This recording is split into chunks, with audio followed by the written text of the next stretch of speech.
한 주간 안녕하셨습니까? 저도 한번 또 해보겠습니다. 할렐루야. 오늘도 많은 분 와주셔서 감사합니다.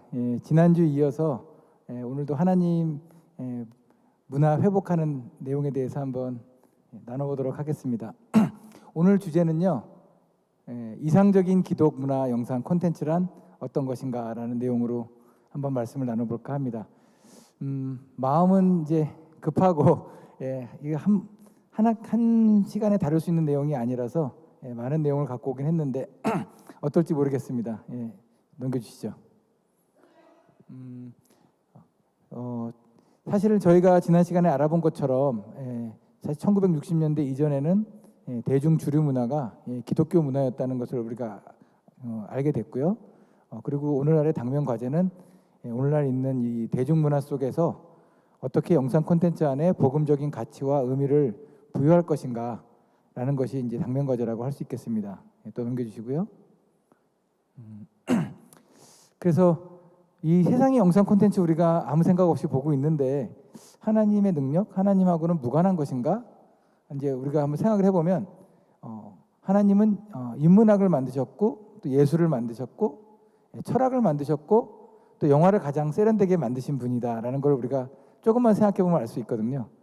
제가 옛날 대학 다닐 때 저희 목사님이 저한테 제일 세상에서 영화를 잘 만드는 사람이 누군지 아니? 그때는 하나님이라는 걸 인정하기가 좀 어렵더라고요. 하나님이 이런 테크닉을 아시나? 근데 사실 좀만 우리가 생각해 보면 가장 드라마틱한 드라마를 우리 인생 한 사람 한 사람 가운데 쓰고 계신 분이 하나님이시죠. 그리고 인문학이란 것이 무엇인가 생각해 보면 우리 독특한 인간 한 사람 한 사람이 살면서 개인적으로 또 부딪히면서 사회적으로 또 문화적으로 일어나는 그 현상을 우리가 문화로 풀어나가는 것이 인문학입니다. 또 예술이라는 것은 또 이따 설명하겠지만 종국에는 저희가 진정성을 파는 거라고 생각합니다. 예술이라고 하는 것은 우리가 어떤 돈이나 기타 다른 이해관계에 얽히지 않고 예술가가 진정 어리게 가지고 있는 메시지를 또 진정 어리게 나누고자 하는 것이거든요. 그 진정성의 본체가 누군가 생각해 보면 쉽지 않게 하나님이시라는 걸 우리가 또 알 수가 있습니다. 예술이라는 것 자체를 만드셨고 또 삶의 가치와 의미를 연구하게 하신 분도 어찌 보면 하나님이시라는 것을 우리가 알게 되기 때문에 이 영상 콘텐츠에서 다루고자 하는 것, 영화 예술에서 다루고자 하는 것은 어찌 보면 그 뿌리에는 근본에는 하나님이 계시다라는 걸 우리가 알 수 있습니다. 다음 보여주시죠. 그래서 오늘날 이제 지난번에 우리가 본 것과 같이 포스트 모더니즘, 다원주의의 영향으로 이슈나 관심이나 신드롬 같은 거를 만드는 사회적 유행, 그거를 통한 어떤 주목, 이익 실현 이런 것들이 이제 주류가 되는 소모성 콘텐츠들이 오늘날 이제 주를 이루고 있는데요. 그래서 이게 순간순간 자극을 하고 흥미로운 설정을 만들고 이런 것들에 열광하면서 앞서 얘기한 진정 어린 그런 내용들이 많이 부족한 시대가 아닌가 싶습니다. 다음 또 보여주시죠. 좀 어려울 수 있는데 그래서 제가 여러분들한테 예술이 도대체 무엇일까라는 내용을 한번 나눠보고 싶었거든요. 저 역시도 제가 영화가 왜 좋아서 영화 공부를 하게 됐을까? 영화는 왜 예술일까? 그 예술이라는 것 얘기들을 많이 하는데 너무 그 형이상학적이고 어려운 추상적인 것인가? 제가 스스로 예술이라는 것을 한번 생각해 봤는데 마침 그 타르코프스키라는 사람이 이렇게 6가지에 걸쳐서 예술이란 이런 것이 아니겠는가라고 정의를 내려봤습니다. 그러니까 제가 먼저 생각했던 것은 무엇이냐면 인간이기 때문에 우리가 가지고 있는 생존 본능, 기타 인간이기 때문에 가지고 있는 우리가 본능적인 한계, 이것을 뛰어넘으려고 하는 하나님의 어쩌면 본질을 우리가 추구하고자 하는 일련의 모든 노력들을 저는 예술 활동이라고 생각하고 예술 정신이라고 생각을 합니다. 그래서 간단한 예로 우리 목숨보다 중요한 게 참 없지 않습니까? 그런데 우리가 내 목숨을 희생해서 그 어떤 높은 가치를 추구하고자 하는 그 모습, 그것을 그린 것, 인간이 그냥 본능에 사로잡혀 사는 것이 아니라 인간에 가지고 있는 그 인간다운 그 속성을 표현하고자 하는 것이 예술이 아닌가 이렇게 생각을 했습니다. 그래서 우리가 일반적으로 쉽게 알아듣기 쉽게 설명하면 사람들이 보통 한 3m를 뛰어요. 근데 어떤 사람은 5m를 뛰는 거죠. 우리가 그 친구의 넓이뛰기를 보고 뭐라 그럽니까? 저 친구 넓이뛰기는 예술이야, 이렇게 얘기하죠. 그런 것처럼 예술이라는 건 우리가 극복하지 못하는 것, 우리가 예를 들면 어떤 사람을 용서하는 거라든지 그런 우리가 인간이기 때문에 할 수 없는 그 것들을 뛰어넘으려고 하는 그 일련의 노력을 예술이라고 우리가 얘기할 수 있겠습니다. 그래서 인간이 무엇인가라는 질문을 탐구하는 것, 또 우리가 영원한 것, 인간이기 때문에 우리가 영원한 것이 있다는 것을 알지 않습니까? 그 영원한 것을 탐구하는 것, 그 인간이 가지고 있는 무한한 정신 세계를 또 이상을 실현하고자 하는 노력, 또 절대 진리가 무엇인가를 우리가 추구하는 그런 과정, 또 무의식적인 사랑과 희생, 또 선구적으로 유행을 리드하려는 개척 정신.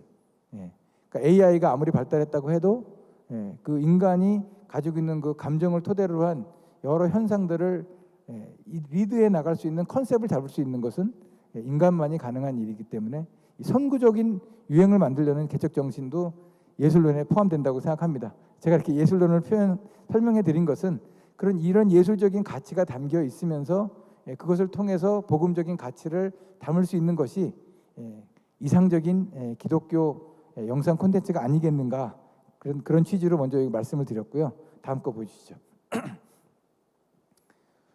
그래서 그 소름 끼치게 잘 만든 이제 예술 영화를 보면 우리가 그냥 한 소시민, 지극히 작은 소시민의 삶을 본 것 같아요.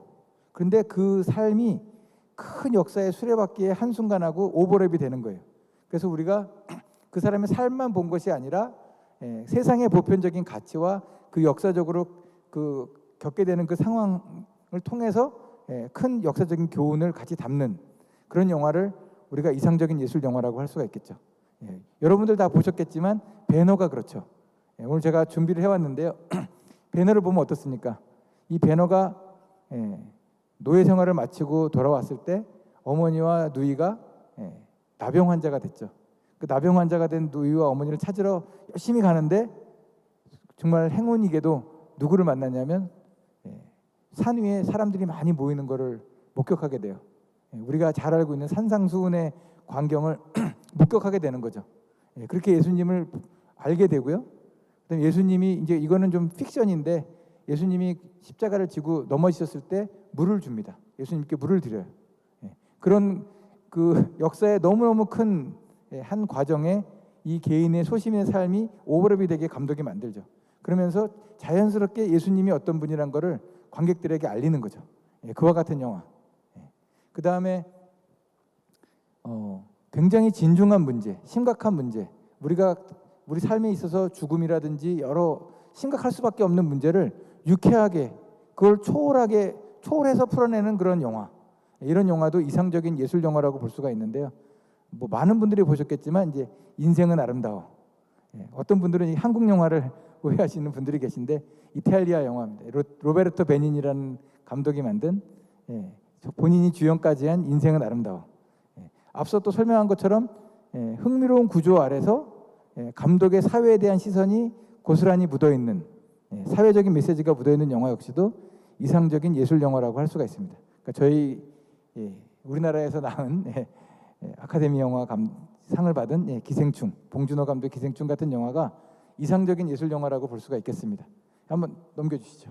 자, 그래서 이상적인 이제 결론같이 여기에 집어넣는데요. 먼저 이상적인 기독 영상 문화 콘텐츠라고 하는 것은 우리가 가진 한계와 문제점에 대해서 하나님의 말씀을 대입해서 이상적인 답을 탐구하는 것, 우리가 말씀을 실천하는 삶을 통해서 하나님의 진리를 선포할 수 있는 것, 하나님이 항상 동행하시면서 보호해 주신다는 사실을 관객들에게 일깨워 줄 수 있는 것, 우리가 어떤 삶이 축복을 받고 번영을 하고 어떤 삶이 타락하며 패망할 수 있다는 것을 보여주는 것, 궁극적으로 영화를 통해서 하나님의 능력, 하나님의 여러 속성을 체험하게 할 수 있는 것, 이런 것들이 이상적인 기독 영상 문화 콘텐츠라고 할 수 있겠습니다.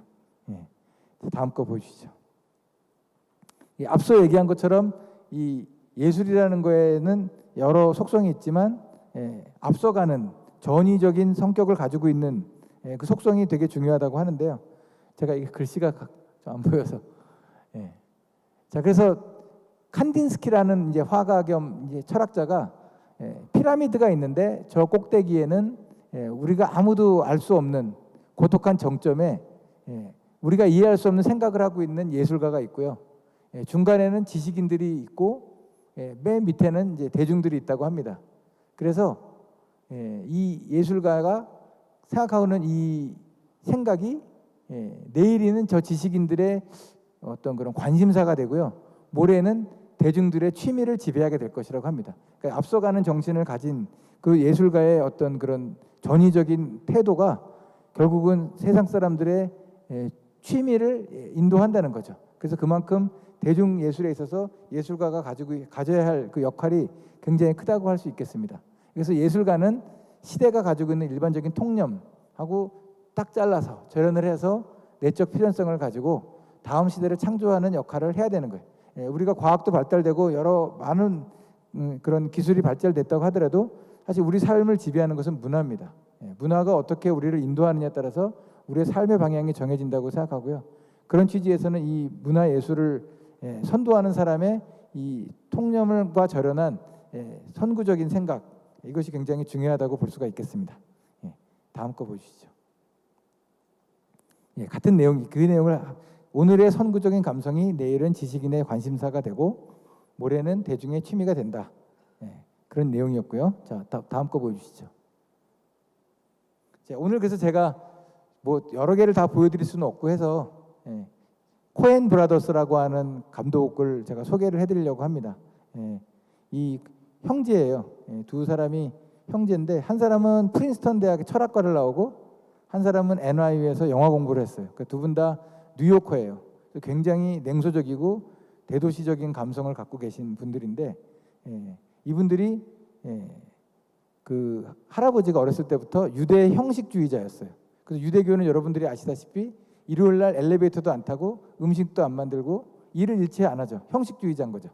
그래서 할아버지의 그런 모습을 뉴요커의 시선에서 굉장히 궁금증 어리게 본 거죠. 그러다가 형 조엘 코엔이 개신교 목사님 딸하고 결혼을 합니다. 그분이 바로 프란시스 맥도먼드라고 하는 분이고요. 80년도부터 이 사람들 영화에 페르소나라고 하죠. 영화에 계속 여주인공을 맡으면서 계속해서 같이 작업을 하시는데 그분에 의해서 개신교가 무엇인가, 청교도가 무엇인가, 미국이 어떻게 설립이 됐고 어떤 문화 속에서 번영을 했고 오늘날 왜 이런 모습을 갖고 있는가를 다양한 장르와 다양한 스토리를 통해서 보여주고 있습니다. 그 중에 가장 그 복음적인 내용을 영화 전반에 제대로 표현한 오 형제 어디 있는가라는 영화를 클립을 이렇게 나눠서 보려고 하고요. 나머지 영화들에 대해서는 이제 간단하게 또 소개를 해드리려고 합니다. 그래서 대표 작품은 이렇게 애리조나 유괴 사건을 비롯해서 파고라든지 노인을 위한 나라는 없다 이런 것들로 상을 많이 받으시고 지금도 그 프란시스 맥도먼드는 지난 아카데미 영화제에서 이제 여우주연상도 받으시고 58년생이신데 굉장히 이렇게 좀 젊은 사람들에 비하면 굉장히 나이 있으신데 받으신 케이스라고 볼 수가 있겠습니다. 다음 거 보여주시죠.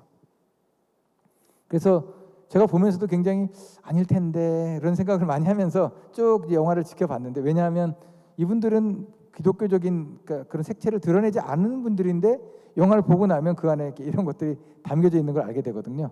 자, 한번 쭉 보시죠. 자, 그래서 코엔 형제는 앞서 말씀드린 것처럼 외조부의 형식적인 유대 원리주의자의 신앙생활을 보고 많은 의문을 갖게 됐고 형이 기독교 목사님의 딸인 프란시스 맥도먼드하고 결혼을 하게 됩니다. 프란시스 맥도먼드도 사실은 굉장히 어려운 그 가정 생활을 극복한 사람이에요. 원래 부모님들이 화이트 트래쉬라 그래서 이제 정말 그냥 있는 속칭 그 표현을 해드리면 쓰레기 같은 백인 부모들 밑에 있다가 목사님 가정에 입양이 돼서 온전히 성장을 하고 또 그 신앙을 이 코엔 브라더스하고 쉐어를 하면서 나누면서 이런 영화들을 이렇게 탄생하게 한 장본인입니다. 다음 거 보여주시죠. 그래서 코엔 형제들은 블랙 코미디 장르로 영화를 만드는데 많은 장르를 만들지만 일반인들, 관객들 스스로가 하나님이 누군가, 복음이 뭔가를 탐구하고 관찰할 수 있도록 유도를 하고 있고 앞서 말씀드린 것처럼 하나님을 온전히 섬겼던 과거의 미국 모습을 재조명하면서 사람들로 우리도 미국이란 나라가 항상 그냥 속칭 대바라진 나라인 줄 알았는데 이렇게 온전하게 하나님을 섬겼던 나라였구나라는 것을 깨닫고 알게 하고 계몽하는 역할을 하고 있습니다. 그것도 현재 그 포스트 모더니즘이라는 미명 아래서 그 인증이 되지 않은 굉장히 저급한 다양한 예술들이 판을 치고 있는 것들도 비판을 하면서 미국 사회와 대중문화를 비판하는 내용들도 영화 속에 담고 있습니다. 미대한 레보스키라는 영화가 그런데 이제 저희가 그걸 볼 시간은 없고요. 다음 거 보여주시죠. 자, 그래서 제가 오늘 여러분들한테 보여드리고 싶은 영화가 오 형제 어디 있는가라는 제목의 2000년에 나온 영화인데요. 이 산업화와 자본주의로 변질된 미국 사회의 모습을 고발하는데, 영화는 1930년대를 배경으로 하고 있어요.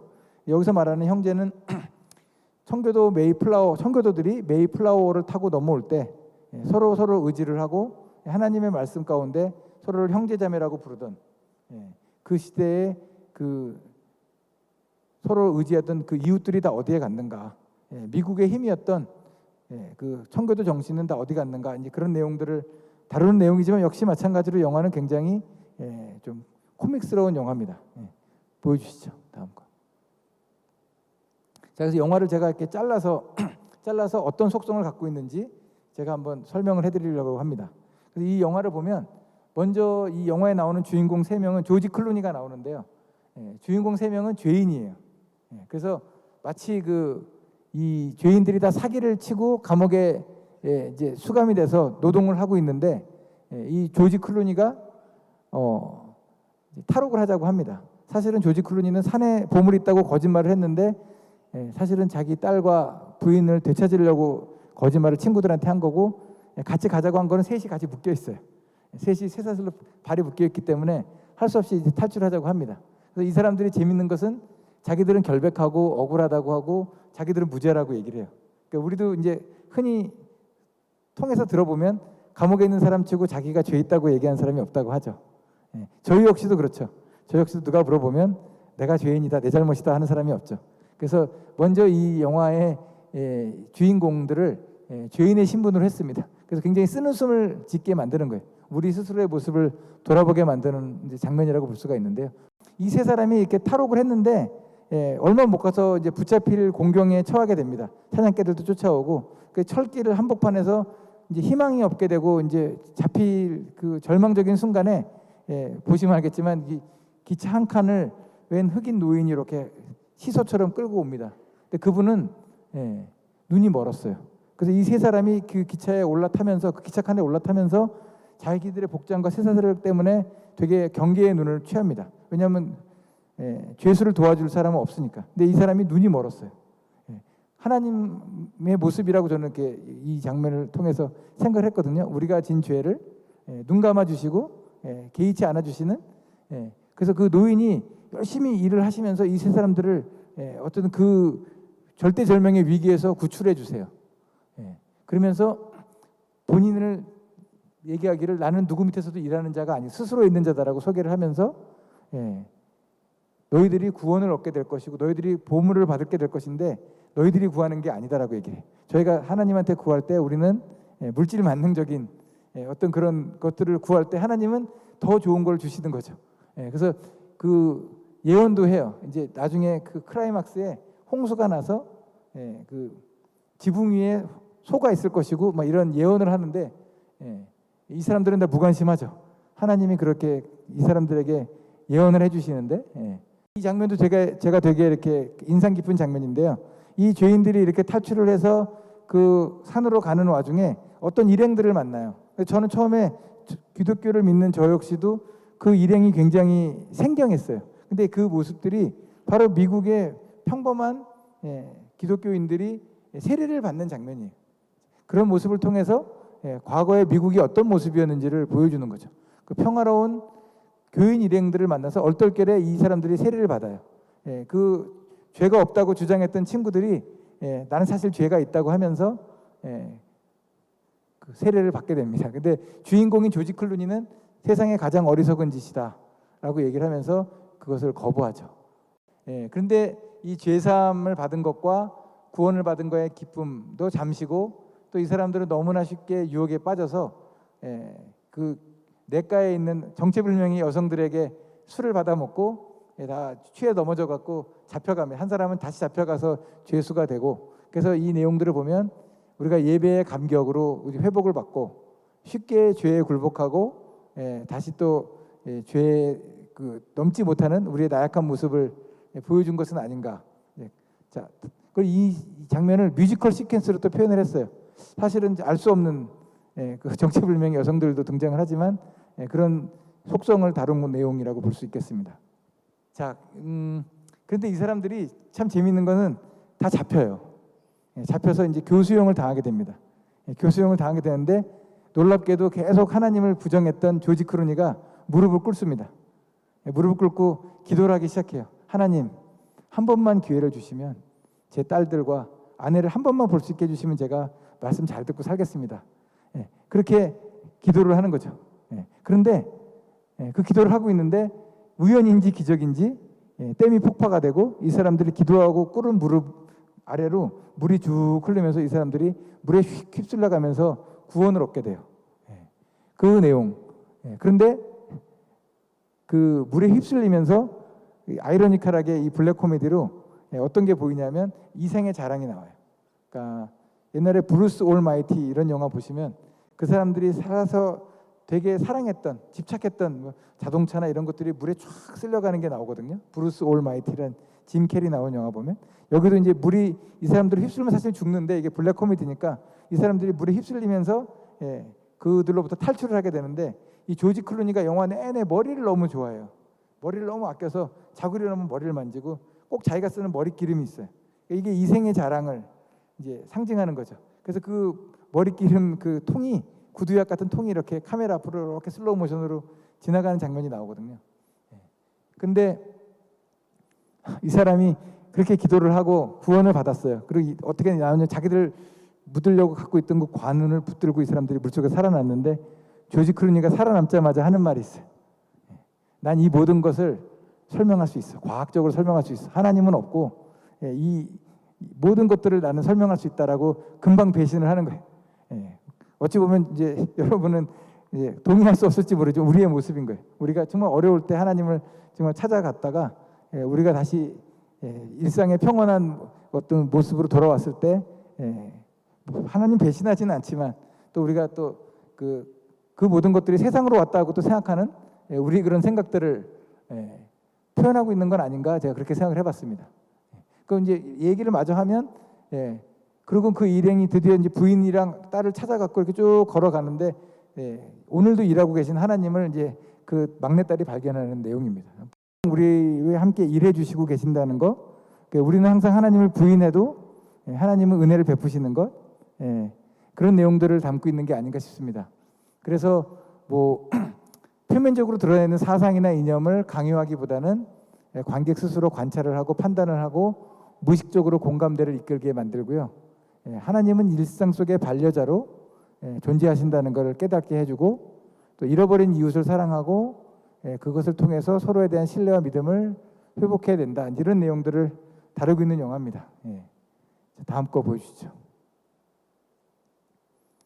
자, 그래서 믿음은 들음에서 난다는 말씀처럼 성경 안에 인격자이신 하나님의 사랑을 만날 수 있는 기회를 기독교 영화 문화 콘텐츠를 통해서 마련한다면 어떤 방법보다도 강력한 인상과 어필을 할 수 있다라고 생각이 되고요. 지금 미국 뭐 각지에서도 이런 특화된 전문 독립기관들이 일을 하고 있습니다. 우리도 이제 이런 것들이 필요한데요. 보다 적극적이고 자발적이고 공격적인 기획과 전략이 필요하다고 생각을 합니다. 제가 CGN에도 다양한 이제 접근으로 콘텐츠를 만들자라고 제안을 했는데 이제 향후에 기대해 볼 그런 일들이 아닌가 이렇게 생각이 됩니다. 다음 거 보여주시죠. 자, 그래서 미국에는 조지아주의 셔우드 교회라고 하는 교회에서 그 알렉스 캔드릭이라는 그 사람이 감독이 이 교회에서 헌금을 통해서 영화를 만들고 그 영화를 소니를 통해서 배급을 해서 2천만 명의 관객을 동원하는 크리스찬 영화를 만들었고 지금 현재도 계속 만들고 있습니다. 그래서 지금 2015년도에 만들었던 워룸이라는 영화 옆에 지금 포스터에 있는데 저런 수익을 얻었고요. 그래서 미국의 청소년들이 92%는 교회에 나가지 않는다고 하는데 영화나 TV가 더 청소년들에게 큰 영향을 주겠다. 그래서 영화 제작을 결심을 했고 전 교인이 배우와 스텝이 돼서 이 Facing the Giant, 그러니까 제가 생각에는 뉴욕 자이언트라고 하는 막강한 프로축구팀을 맞선다라는 그런 것 같아요. 우리나라 제목으로는 믿음의 승부라고 했는데 이런 영화들이 전미 박스 오피스 이제 1위를 하고 뭐 이랬다고 합니다. 그래서 이제 이 극 중에서 요 이제 감독이 우리가 승리는 승리를 위한 승리가 아니라 우리가 하는 모든 것들은 하나님의 영광이다. 이제 그런 내용들을 다루고 있는 저 위의 내용은 아시다시피 우리가 기도실을 만들고 그 안에서 우리가 전쟁처럼 기도를 했을 때 우리가 정말 극복할 수 없는 세상의 모든 난관들을 극복할 수 있다라는 그런 내용입니다. 그 페이싱 더 자이언트는 좀 내용이 좀 안 잡혀서 안 갖고 왔는데 어쨌든 검색해 보시면 미국에는 아시다시피 그 크리스찬 영화만 배급하는 그 넷플릭스 같은 크리스찬 넷플릭스도 존재하거든요. 이제 검색해 보시면 좋을 것 같고요. 또 최근 성공 사례작으로 제가 킹 오브 킹즈를 가져왔습니다. 지난번에 한 말씀드렸던가요? 제 학교 2년 후배라고. 그 제 아내가 저한테 당신은 그동안 뭐 했어? 라고 핀잔을 받았어요. 제가 되게 부럽습니다. 2년 후배인데 장성호 감독 쭉 그 모팩이라는 스튜디오에서 영화 특수 효과를 했습니다. 그 한국이 헐리우드 영화 특수 효과를 꾸준히 만들어 왔는데요.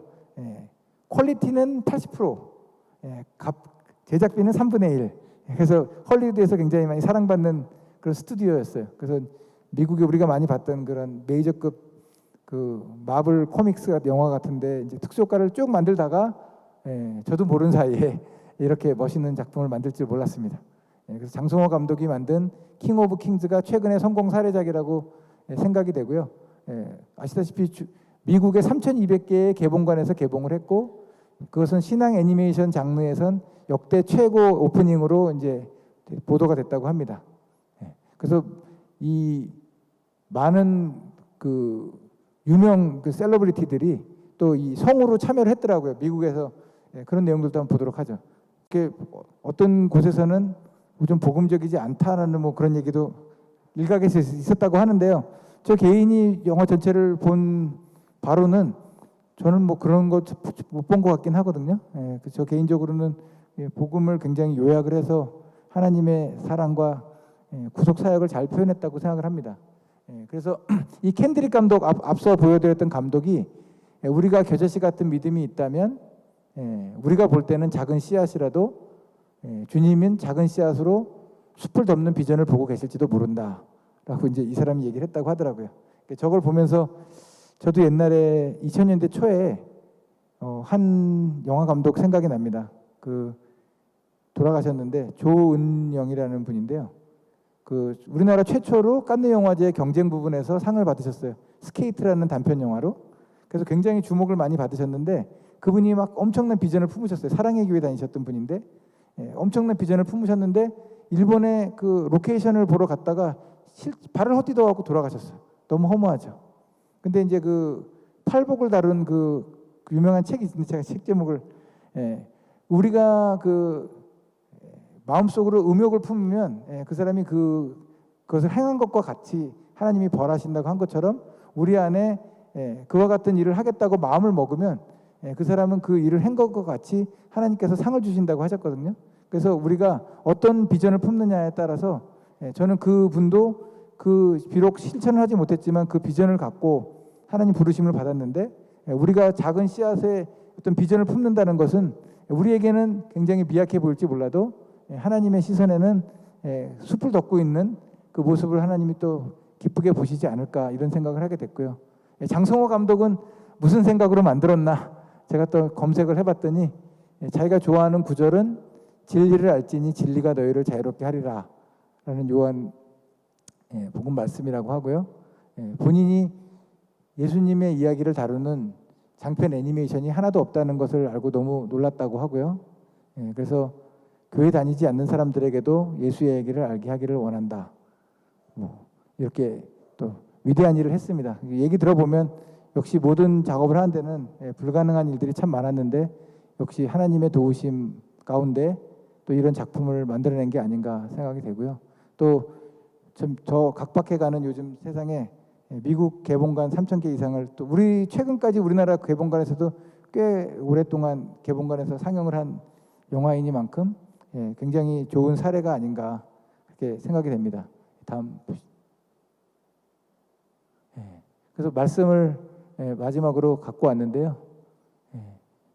만일 너희에게 믿음이 겨자씨 하늘만큼만 있어도 이 산을 명하여 여기서 저기로 옮기라 하면 옮겨질 것이요 또 너희가 못할 것이 없느니라 말씀을 주셨는데 제 개인적인 생각입니다. 지금 현재 상황은 대중문화가 엄청나게 지금 사단의 공중권세 잡은 그 악한 영에 속한 대중문화가 주도를 하고 있지만 우리가 꿈을 꾸고 마음을 먹고 그 겨자씨 같은 믿음을 가진다면 못할 것이 없지 않을까 이런 생각을 하고요. 저 역시도 비전을 갖고 이렇게 강의도 하면서 작품도 한번 만들어 볼까 이렇게 비전을 갖고 있습니다. 자, 오늘 준비한 내용 여기까지고요. 그럼 2주 동안 들어주셔서 감사드리고요. 또 다음에 다른 얼굴로 또 뵙게 되기를 기원드립니다. 잘 들어주셔서 감사합니다.